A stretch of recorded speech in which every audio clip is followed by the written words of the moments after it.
Now, we all know Ellen also has the allegations that she was accused of um, with behind the scenes at the show. But she was also accused of sex trafficking. Ellen was also accused of sex trafficking numerous times. In fact, she was also brought up in the Wayfair allegations as well. But just look here at all the different times.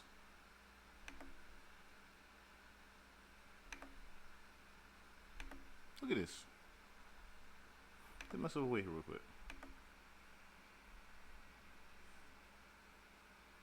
Look at all this.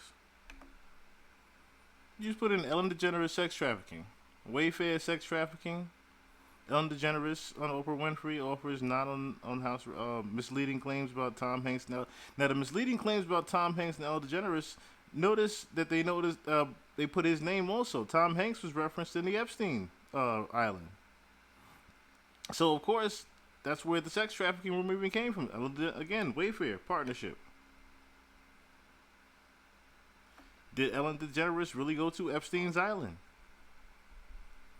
She is one of the main people that people have said are involved in the sex trafficking. So Ellen DeGeneres has been roped into a conspiracy theory that accuses Wayfair of acting as a front for human trafficking by selling pricey cabinets named after people. The talk show celebrity was questioned on Twitter for her Wayfair collection that allegedly included a five-figure pillow, but really sells for far less. Social media users questioned the talk show host and if she had any involvement with the alleged child trafficking conspiracy theory.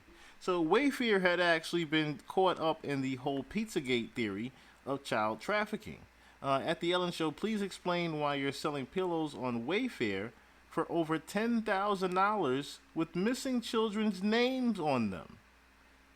Think about that. She's selling $10,000 pillows with children's names on them. Are you part of the Wayfair trafficking?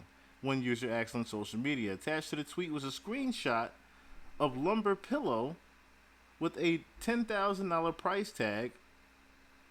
Search for the product, which does not have a child's name attached to it, resulted in a page on the Wayfair site for the same pillow with a $99 price tag. But Ellen, of course, had the pillow up there with a child's name on it.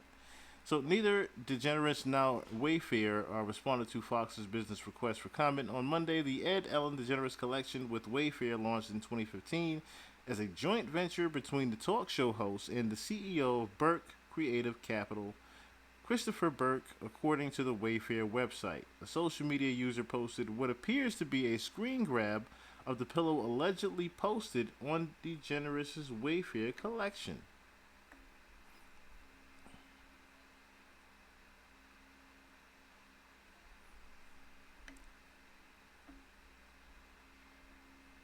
So, allegations claiming Wayfair had a role in human trafficking circulated last week when Reddit users in the conspiracy subreddit flagged screenshot images of furniture items with high price tags, which are not part of Ellen's collection. Cabinets and armories appear to be priced between $12,000 and $14,000, alongside furniture labeled with labels names like Niria, Eureka, Semya, and Elevia. Okay, let's go on. So, there is, of course, no truth to these claims, Susan Frechette, a Wayfair spokeswoman, told Fox Business in an email Friday. The products in question are industrial grade cabinets that are accurately priced. Now, again, if that was the case, why would so many people be saying this, though? And not just the Wayfair thing. Like I said, that's not the only thing that she's, accused of. So, if we're going to look at all the allegations, that Ellen is involved in, we can look at a quick timeline of all the allegations she's had over the years for the show. So, Entertainment Post, a quick timeline of all the allegations. So, in the span of a few months, the sunny reputation of Ellen DeGeneres and her eponymous daytime talk program, The Ellen DeGeneres Show, has taken a nosedive despite her Be kind mantra, DeGeneres and several senior staffers have been accused by current and former employees of fostering a toxic work environment. In response, DeGeneres has apologized to her staff, and three top producers have parted ways in the show. Meanwhile, several fellow celebrities have weighed in on the controversy, either defending or criticizing DeGeneres. Now, one of those people actually defended her was Scooter Braun. Now, reason why I'm mentioning Scooter Braun is, of course, once again, Scooter Braun was one of the main people who, again, was we've covered on this on the podcast before, was one of the main people in sex trafficking, in human trafficking at that. So, you have to think about this. For Ellen's name to even be coming up in sex trafficking, as well as Scooter Braun to be defending her amongst other people, it raises an eyebrow again. So, here's the beginning of the end, of course. So, it reads here March 20th. So, Twitter users allege bad experiences with Generous. Comedian Kevin T. Porter got the ball rolling with a viral Twitter thread encouraging people to share their experiences with DeGeneres or stories about her, whom he called notoriously one of the meanest people alive, seemingly alluding to long festering but previously substantiated rumors. The initial tweet has since racked up more than 60 likes. 70,000 likes, excuse me. Numerous people responded, with one Twitter user saying that while working for DeGeneres, she was told to never look into her eyes. Another person claimed that every day DeGeneres picks someone different to really hate. One person even alleged that DeGeneres tried to get her fired for wearing chipped nail polish while serving her food. Then on April 16th, Ellen crew outraged by treatment during the pandemic. The next month, Ellen crew members alleged that producers left them high and dry during the pandemic and that they were told nothing about the status of their working hours, pay, or inquiries about their mental and physical health from producers for over a month. According to a Variety report, the article also said crew members were later told they'd get major pay reductions, and their frustrations only increased when they heard the show hired a non-union company to help DeGeneres tape the show from her home. So she wasn't even trying to pay people from the show being taped at her home, let alone she wasn't even trying to come into work. Of course, this might have been around the time of COVID, but needless to say, the fact that you're trying to get an entire show ran at your home, the production, of course, is going to cost, and you not trying to pay anything is a little bit, frustrating for people. Uh, April. April to June. Backlash to generous comments about quarantine and Black Lives Matter. So, at least twice this year, DeGeneres sparked backlash for statements that many said came off as out of touch or ignorant. In April, people called out the comedian for comparing coronavirus lockdowns to being in jail. Given that DeGeneres presumably had the luxury of being able to shelter in place in her mansion, of course, now I can see why that one would be taken a little bit out of context. Then in June, DeGeneres vowed to do better after critics felt her statement about Black Lives Matter was vague and ineffective. For things to change, things must change, she said in a since deleted tweet. For things to change, things must change. So ex-staffers speak out now, with rumors and complaints about DeGeneres already swirling online. BuzzFeed News published two reports in July that indicated that the host and her show's top producers just had a lot of work to do. So now it's an overworkload. Staffers blast Ellen's show for toxic work environment. And then the BuzzFeed spoke to anonymous current and former Ellen staffers who alleged that senior producers fostered a toxic workplace full of racism, intimidation, and fear. Going back years, while DeGeneres wasn't specifically called out for her behavior, one former employee held the host responsible if she wants to have her name on the show.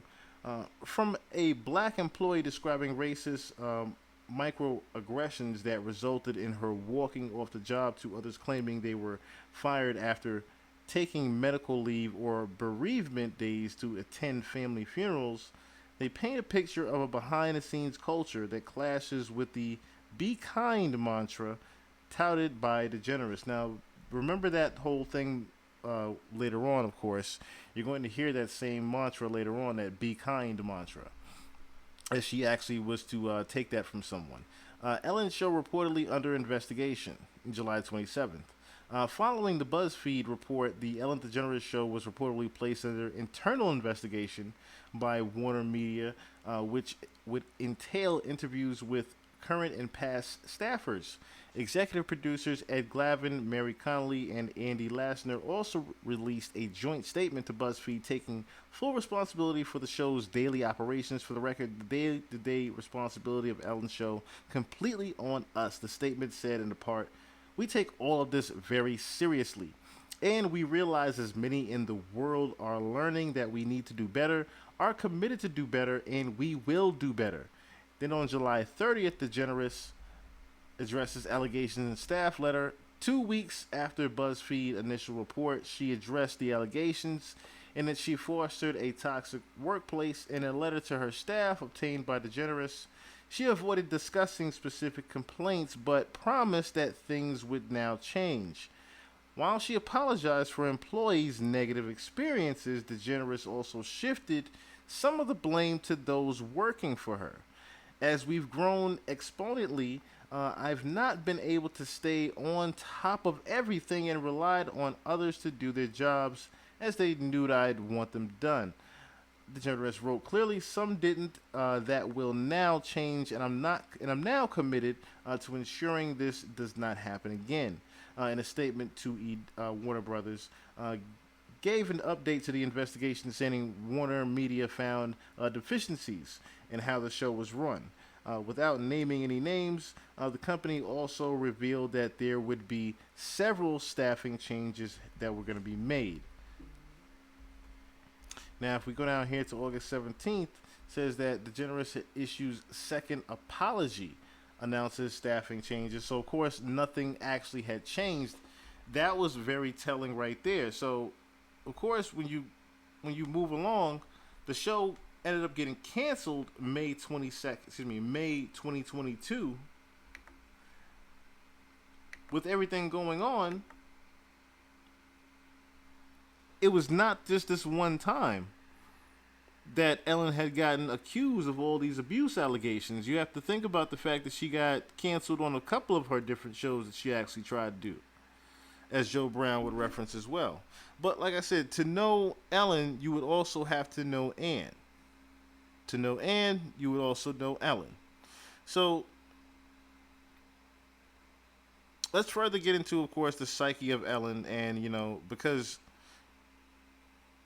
the biggest thing you have to think about the fact that she was the girlfriend, and not only that, there's a real quick coincidence in the fact that her autopsy had showed up just 7 days. Her actual autopsy had showed up just a week before, 7 days exactly, before Twitch actually passed away in December. So, just to bring you up to speed on who Ann is to Ellen.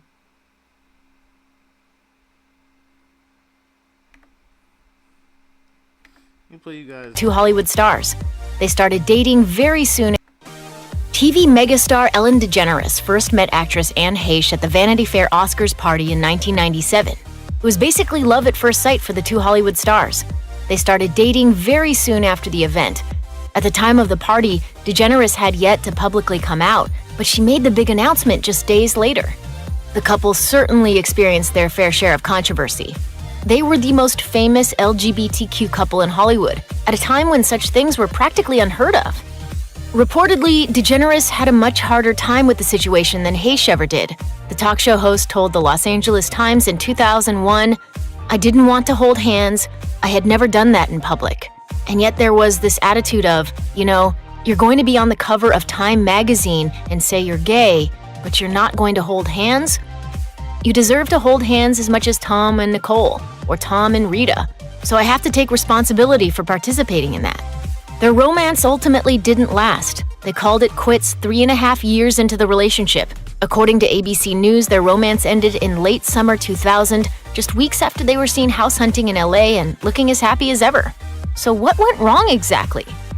At the time, the official statement Heche and Degeneres released read like this: "Unfortunately, we have decided to end our relationship. It is an amicable parting, and we greatly value the 3.5 years we have spent together. We hope everyone will respect our privacy through this difficult time." Meanwhile, a source told ABC News that the relationship had simply run its course. Nothing more, nothing less. But in 2001, Degeneres told the Los Angeles Times that the split had sent her reeling. As she put it, "Heche walked out the door, and I haven't spoken to her since. I don't have the answers. I would love to have them myself. I would ask all of the questions that everyone else wants to ask. I'm left with everybody else wondering what happened. I don't know. I really don't. I feel betrayed." Degeneres told the newspaper that this was the first time that she'd ever had her heart broken. She claimed she didn't feel any sense of closure at all. All these years later, neither Degeneres nor Heche have revealed what really went wrong in the relationship. The day after the couple publicly announced their split, Heche reportedly started acting rather strange and erratic, according to InStyle. She showed up at the door of a stranger's home and had an emotional breakdown, requesting a shower and declaring herself God. The homeowner called the authorities, and Heche was hospitalized. In 2001, Heche opened up about her relationship with Degeneres in an interview with Barbara Walters, claiming that she had mental issues. And these issues apparently came from a history of abuse at the hands of her father. She also said that the trauma caused her to compartmentalize herself into 2 separate personalities. The other personality was apparently named Celestia. What could I do when I was Celestia? I spoke a different language. I spoke a different language that God and I spoke. She told Walters, "I'm not crazy, but it's a crazy life. I was raised in a crazy family, and it took 31 years to get the crazy out of me." She claims her troubled past led to her mental breakdown after her relationship with Degeneres ended. But she also fondly reminisced about the relationship too. In regards to the night she first met Degeneres, Heche said, "Her name was Ellen Degeneres. She was radiating. I think at certain times in people's lives, you just radiate an energy and a glow of fabulousness. And that was her. I had never seen anybody so lit up." After the breakup, Heche didn't publicly date another woman, and Degeneres was reportedly the first woman Heche had ever dated in her life. In fact, she told Barbara Walters that Degeneres was the first woman she'd ever slept with, saying that, "I felt cared for. I felt free to express a part of me that I had not been able to express with a man. I felt sensuous and sexual the way I hadn't before." At the time, Heche was married to cameraman Coleman Coley LaFoon, but she told Walters that she wasn't limiting who she loved, quipping that, "You fall in love with a person, not a sex." Heche later went on to date and have a child with actor James Tupper, and they were together until 2018. Nevertheless, Heche clearly isn't interested in putting a label on her sexuality. As she told Barbara Walters, "I would never limit myself to saying I would be with a man or a woman." Following their breakup, Degeneres moved on too. She dated actress and photographer Alexandra Hedison for a bit before ultimately settling down with Arrested Development star Portia de Rossi in 2004. They've been together ever since. Check out one of our newest videos. Now, one thing you have to remember is that Anne always tried to reach out to her, of course. Anne confirms that the staff abuse allegations that were about Ellen were definitely true. In a recent interview she actually did on her podcast, of course, Anne also said that she was controlling and didn't even want her to have friends, and she wanted to be the big superstar, and Anne did not. She threatened to even sabotage her career. Anne was writing a memoir, like I said before, Call Me Sane, before she died. And, the breakdown of the breakup, it kind of leads to a little bit of a motive, but listen to this here. You definitely get the sense of a motive with Ellen when you hear the interview here. All right, we're having a little question and answer period on Better Together with Ann and Heather. Here we go. All right. These are questions that have come up because we had our little chit chat about Ellen the other day. Well, let's just be honest. I've never been asked any questions about my time then or my time now until now. So this is a very unique moment for me where I'm grateful that people are curious. I'm grateful to you, Perez, for doing this, because what it does is bring me into a place that is comfortable in its truth, but uncomfortable in its vulnerability, because I've never been asked these questions before, and I've always wondered if there would come a moment. And now is the moment, and I'm appreciative. So I will answer as honestly as I can, and also say that I am digesting the fact that this door has opened to me for the first time. And it's a vulnerable feeling. So a lot is being unpacked, as you've said. And so I want to be delicate in my answer, and also let everyone know that I'm not here to do any Ellen bashing. I am here to speak the truth about a time that happened that's important to know. Okay. Did you ever try to reach out and make peace with Ellen? You know, every day of my life with her was reaching out to her to make peace. I think it was a very difficult thing for her to trust that I was a woman who could fall in love with a woman without being gay. And I think that was a lot to process. So I tried to make that process as simple as possible by quitting Hollywood, moving to Ojai, growing gardens, starting to write and direct, which I did with her and Sharon Stone, a movie of all things called Misconception. And nothing would satisfy her soul.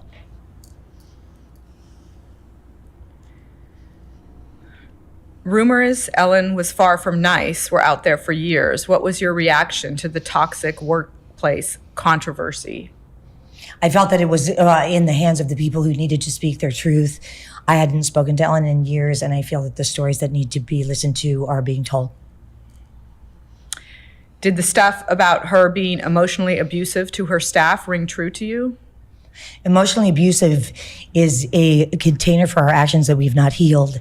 And unfortunately, the abusive environment was something that I understood. When did you know you needed to break things off with Ellen? I think it was a slow roll when you come to understand the truth of another. I wanted desperately to have that relationship be the love of my life. That was my Cinderella story. What happened was that I was, through the circumstances, shut out from things that I cared about. And in order to make her feel that she was being loved, I would erase those things from my path, such as acting, and replace them with things that I thought would give her a foundation. As we got further and further away from me being able to be in public the way that would please, I began getting further and further away from my friends and my friendships. And one of the things that concerned me very much was that I was beginning to feel shut off and shut down and shut away. And if this answers the question, when I told Ellen that I needed to have friends, she said she did not want to have a girlfriend that needed that. And that is the day I left. You stood by Ellen at such a tough time. After everything, do you wish you'd never supported her? I wish I supported her bigger, stronger, better, greater. I was given an opportunity to speak on the steps in Washington at the Gay March on Washington and stand up for what I believe is our right to love without gender. And this is something that I wished that I could continue to say for the last 20 years by her side, on her arm, and I realized that she did not believe the same. Okay. All right, we're having a little question and answer. So, you have to think about this. The fact that this is the first time that she had even gotten to speak about Ellen on a podcast at that was very relieving for her. On top of the fact that it was the first time that she got to actually divulge the allegations were true, in a sense. That Ellen was wearing a cloth of be kind. She wasn't actually a kind person behind the scenes. So, a second interview actually was conducted in which Anne got to really vent and let her feelings be known about Ellen in the first place. Because it wasn't really fair that she got to just be asked a few questions on a questionnaire about Ellen, and she didn't really get to vent.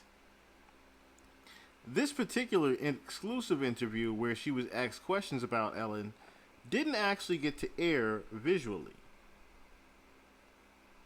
But the audio, if anyone can find it, feel free to send me that.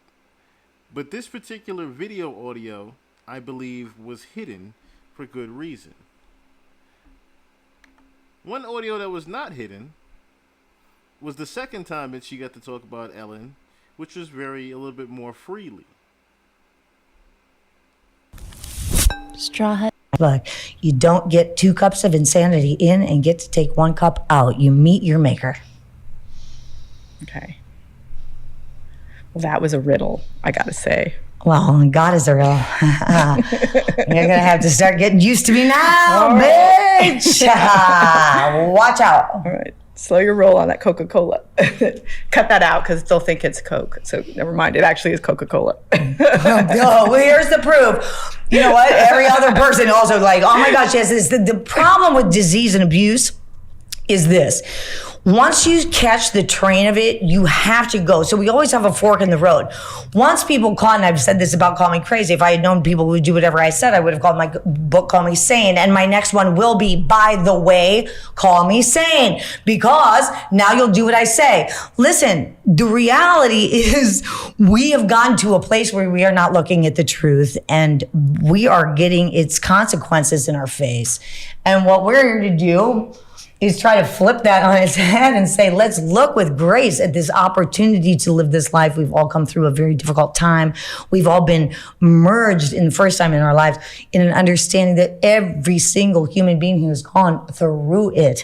And we are coming out the other side. We have an opportunity for freedom, or we have an opportunity to get back on the death wagon and start believing the lies that we've been crammed into each other's faces for. Fury B, I definitely agree with you. She definitely might have had a few before she did this interview. Needless to say, she definitely was ready to vent in this motherfucker. Years, ages, centuries, on eons.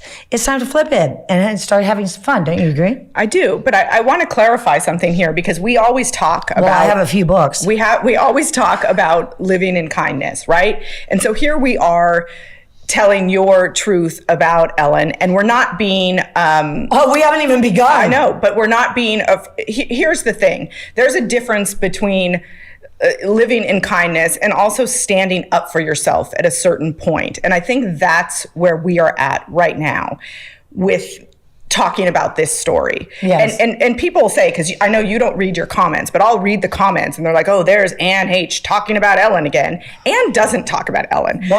We've done a few TikToks that our social media team has suggested. Listen, if we don't pay attention to what people want to listen to, we're stupid. I mean, give me a break. There's one question people want to know. What do I think about Ellen? And in fact, I haven't said that yet. I have not rambled on about her for one single moment. For 20 years, I have withheld my understanding. I have been canceled since the day I was born. I've been buried since the day I was born. Every single truth that I spoke, I was hit more, buried more, fucked more, or despised more, and then had calculated visions and circulations of systems that spun me up and out of the system that would in any way challenge the fact that she was not telling her own truth, but another's. Why do you think she tried to put me in an institution, folks? I called my mother. Guess what? 2 people who wanted more than anything to have my truth buried. It was not my timing. I did not and could not ask God for what that would be. All I could do was stay on my truth, do what I was doing, and study this thing called love that we tried to bury. And now I am up and out of the ground. And unfortunately, those 2 women could not shut me down. So she reveals that Ellen tried to put her in an institution. So it is true that someone did try to sabotage someone's career. Whew. Want to start over? No, but let's talk about for a minute, because look, there's so much to unpack here with the Ellen thing, and I think that since we've started it, we might as well finish it. Good, because then I think it's enough talk about her. Let's get on to some fun stuff. Yes.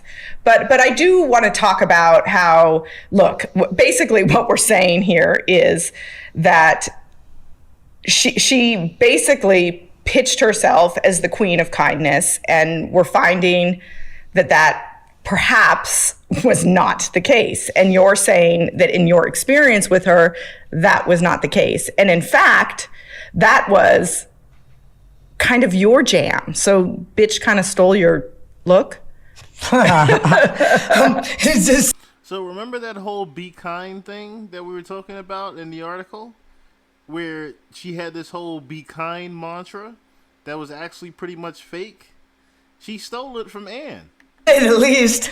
And so the irony of it is that you've always been saying the same thing. You are somebody who's always been saying the same thing. And when you say something that is not quite organic to you or truthful, you're gonna get popped. And where I see her having done this and just plain proof, people can tell us all the things they want to tell us, but I saw it completely when she did the 20th anniversary of her coming out episode, and she sat with Oprah and they did an entire documentary on it, and your name was not mentioned once. You were cut out of the story. You were actually literally cut out of the picture. They showed when you and Ellen went on Oprah's show, and they had a tight shot on Ellen, and you were sitting right next to her, and you were cut out of it, and you were cut out of that part of the story, and you were such a big part of that story because when you took her to that movie premiere and you were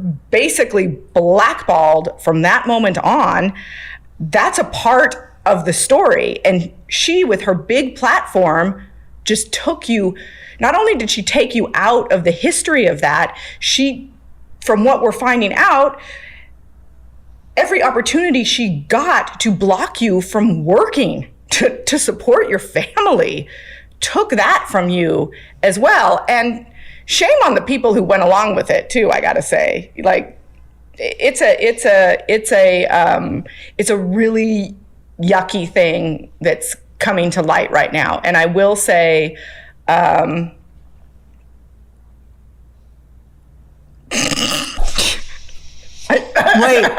Wait. I love that you're laughing. You have to, because I'm like, I will say what? I will say, what? Like, let's fucking go. Let's fucking go. Like, that's what I say in my son's baseball. We say, like, when you are like ready to rumble. And not that I'm ready to rumble. I don't want to rumble with Ellen or anybody. I already did. Well, fine. Okay. I'm ready for you to start getting the work that you deserve. And that's what I mean when I say, let's fucking go. Like, let's Anne Heche is uncanceled, motherfuckers. Uncanceled, motherfuckers. Listen, this is one thing that I have to say about you saying yuck. It really is yuck. But I just have to bring up a fact. Oprah looked at me when I was on the show that I was obviously sliced away from. 50-50, I say, you know what? That's the amount of knowledge we've been given. We've been given 50% of our language of love. We've been given 50% of our language of the intellect. We've been given 50% of the language of our bodies. And the fact of the matter is, the flip side needs to be understood. When I sat on that couch in such a divine entrance into standing up for what I believed, which was truth, motherfucker, my God, this woman is telling the truth. That's more interesting to me than any other thing I've been shown as love.